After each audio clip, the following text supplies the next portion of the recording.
অনুরাগের ছোঁয়া ধারাবাহিকের নতুন পর্বে দেখা যায় যে বাবার মাথার দিব্যিতে এবার অর্জুনকে বিয়ে করলো দীপা। সূর্যকে ভুলতে না পারলেও অর্জুনের সাথে সংসার শুরু করলো দীপা।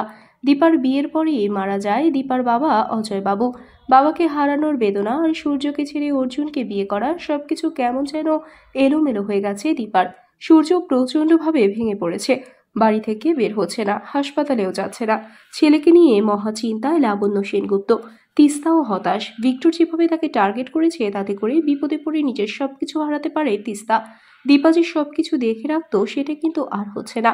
তবে দীপাকে কিন্তু মাথার দিব্যি দিয়েছিল দীপার নিজের বাবা এবং শ্বশুর বাবা, মানে সূর্যর বাবা। মূলত তার কথা রাখতেই দীপা অর্জুনকে বিয়ে করে। সোনা ও রূপা কিন্তু খুশি, কেননা রূপা তো এমনিতেই সূর্যকে এখন ঘৃণা করে। বাড়িতে মিশকার সাথে কিন্তু কেউ কোনো কথা বলছে না। এমনকি সূর্য মিশকাকে মারবে বলেও সিদ্ধান্ত নিয়েছে। তাহলে কি এবার দীপাকে হারানোর পরে এবার মিশকাও তার ছেলেকে মেরে পাগল হয়ে যাবে সূর্য? বন্ধুরা, তোমাদের কি মনে হয়? এক্ষুনি একটি লাইক দিয়ে এবং কমেন্ট করে জানিয়ে দাও তোমাদের মতামত।